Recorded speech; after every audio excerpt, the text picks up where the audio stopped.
In eighth grade, my longtime best friend and collaborator Michael LaMarche and I had the opportunity to have our first real paying gig. We played as part of the pit band for the middle school production of Grease in Gloucester at the O'Malley Middle School. And that was Mike and my first $100 gig. Now, granted, we had about 3 or 4 rehearsals. We had to learn an entire show's worth of music, and I hardly could read music, especially not on guitar. And we then had like 3 or 4 shows, so we were definitely making less than minimum wage, but it was our first $100 gig. And I distinctly remember getting a crisp $100 bill and thinking, wow, all right, that's some serious money. And I remember we broke our $100 bills at a restaurant called Steve's that we used to love to go to, which was like a hamburger joint that ended up closing down, tax evasion or something like that. So we went to Steve's, we broke our hundreds, we got cheeseburgers and french fries, and that was the beginning of one of many $100 gigs. So this week on Earth Tones episode 9, yes, we are talking about the $100 gig.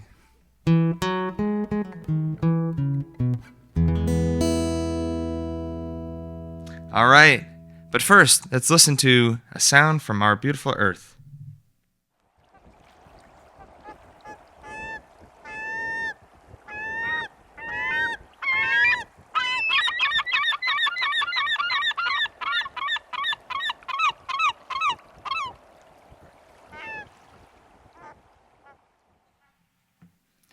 All right. Welcome to Earth Tones episode 9. We are talking about the $100 gig. For a bit of old news this week, I went a slightly different direction. This is a bit of old history for you, and it's only adjacent to the music industry for the main discussion. This is an article from UPI Archives from January 5th, 1984 that says, Boston apartment rents are the highest in the nation. Boston apartment rents are the highest in the nation, with the average rent for a mid-size 850 square foot unit reaching $475 a month in 1982, a national real estate survey has revealed. Results of the 40-city survey conducted by the National Association of Realtors Institute of Real Estate Management were published Thursday in the Boston Globe. The study was based on voluntary responses from association members. They talk about how it's more expensive than New York, more expensive. I think they said the cheapest. There were places like South Carolina, $247 per month. You could get an 850 square foot apartment. So yeah, this week we're talking about the $100 gig. As a musician, can you afford to live on the $100 gig? All right, here's my blog post this week about the $100 gig. Have you heard about the $100 gig? The $100 gig. Legend has it that musicians have been making $100 a night in this town for 40 years, sometimes more. Let's say 1985 to 2025, 40 years. Adjusted for inflation, that's a little over $300 in 2025 dollars. Average rent for an 850 square foot apartment in 1985 was about $500.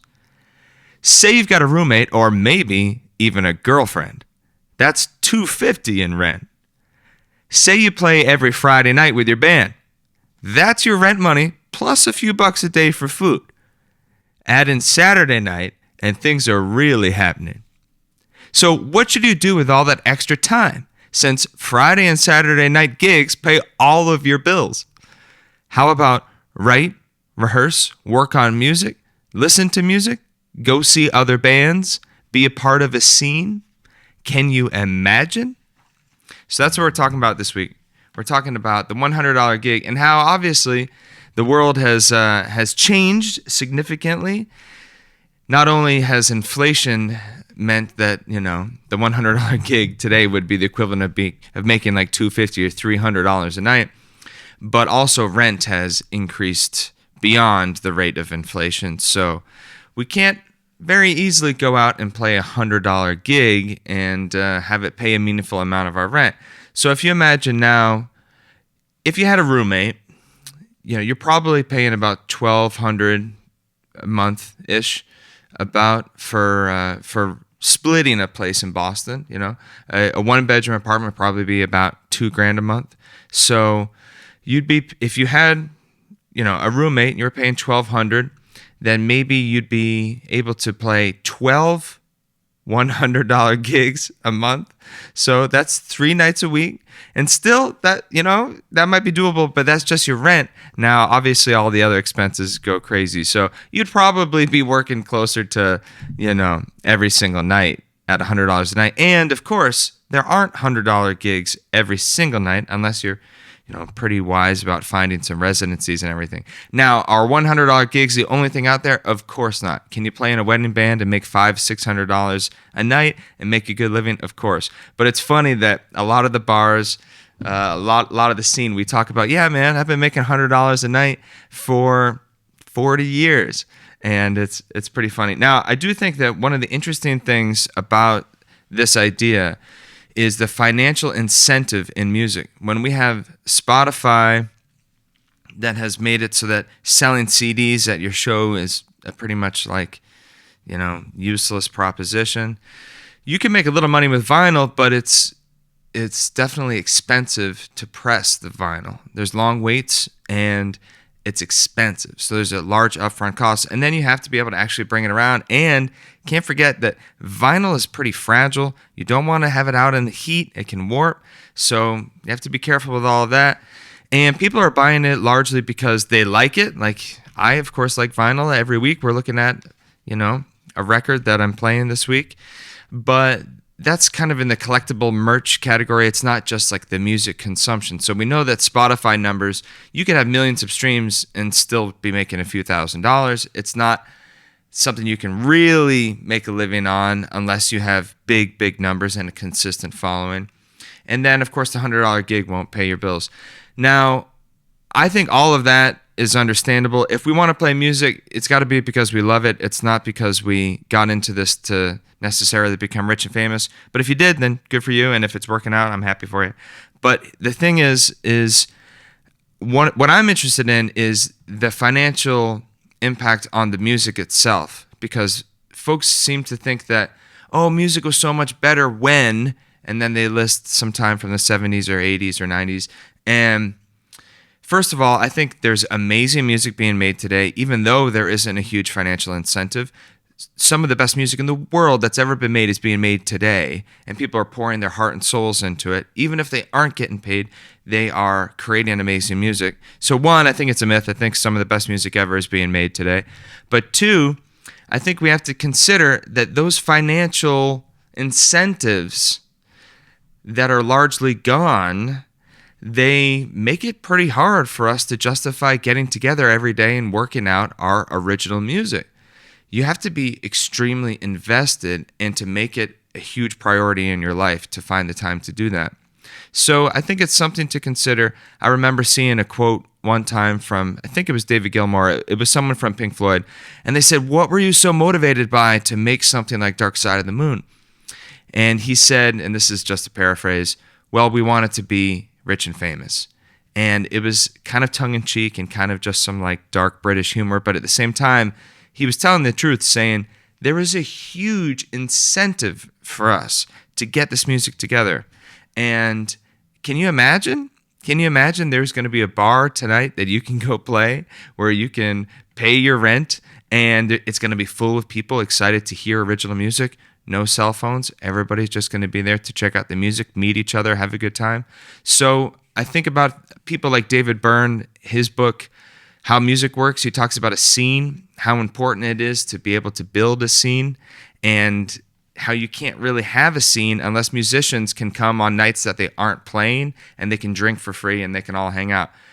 I'm not blaming bars. I'm really not. I'm not even blaming the record industry or any of it. It's just interesting to look at how different things are today and to come up in this environment where you can really only justify doing music if you really love it, or else you have to find a lot of ways to stay in the business. And that's another topic, all the many hats that we wear in order to be in the music business. This week, what's on the turntable? Gary Shane and the Detour. My friend Gary Shane Boston rock and roll legend. His album, Forever on Your Way, 1982. This is the track, Johnny's Coltrane, track 2. That was a big local hit. You know, BCN, all the Boston radio stations. This is, of course, before my time. But Gary, I met because he was living in my hometown of Rockport. And we made a great audio version of his memoir that you can hear on Spotify if you type in Gary Shane.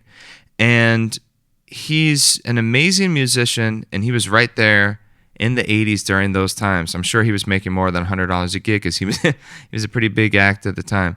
Had some great stories about his career. I'm trying to encourage him to make part 2 where he talks about the 80s and the whole scene there. But I still talk to folks about the scene back in the 80s. I'll bring up Gary and they say, oh yeah, Johnny's Coltrane. Amazing song. This is a cool record. You can find this music online. Type in Gary Shane in the Detour. You can learn more about him. That's some Boston rock and roll legendary stuff. So for a musical example this week, what I'm thinking about is time and having things relax.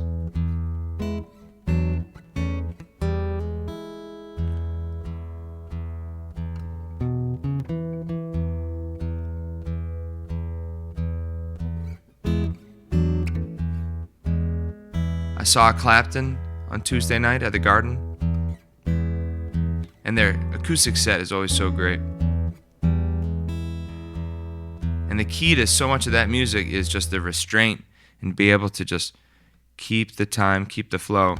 And I think about how nerve-wracking it must be in some ways. Probably not for Clapton since he's been doing it forever, but imagine being at the Garden playing in front of 30,000 people. They've got a mic on your acoustic guitar, and you just are playing up there, playing something really steady and groovy. So Steady and Groovy is the name. If you can think about anything that you already know how to play, it could just be something simple from your box shape, minor pentatonic. But imagine that you've got the metronome on 2 and 4 on the backbeat. And one trick that I like to do is if you ever hear your clock or your watch ticking in the middle of the night, that's 60 beats per minute. I think that most of us usually hear it as clicking on 1 and 3 or every beat. 1, 2, 3, 4. Try to hear it as being on the offbeat. So 1, 2, 3, 4. Or in other words, 2, 4, 2, 4, 2, 4. And you can start to just go to sleep thinking about hearing it on the backbeat.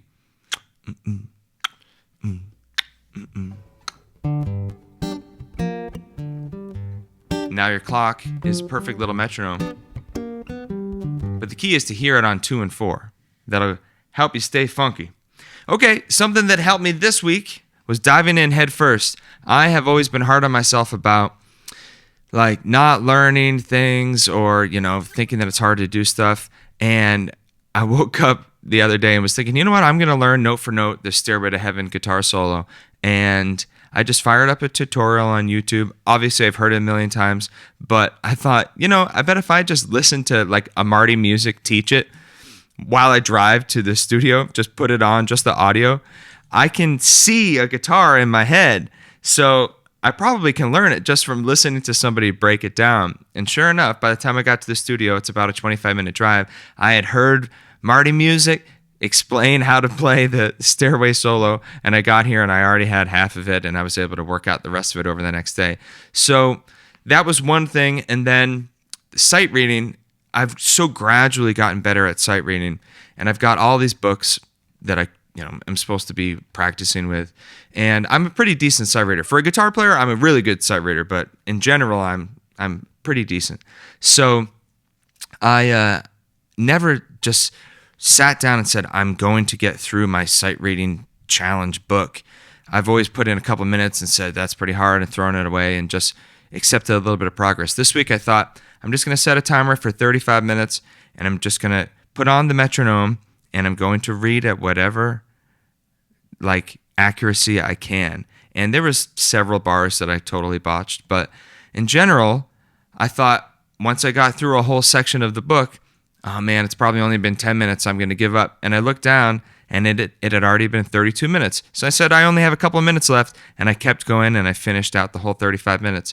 So what helped me this week was saying, yeah, man, some of these things are super hard, but if you just attack them head first, you might actually get into it, and you don't need to make a lot of progress. If you go right at it, if you do that for 15 or 20 minutes, you might be surprised at how far you can get. All right, that is episode 9 of Earth Tones. Thanks for tuning in. Let me know about the $100 gig. Are you playing $100 gigs? Have you said you don't want to play $100 gigs? Are you playing $50 gigs and you wish you were making $100?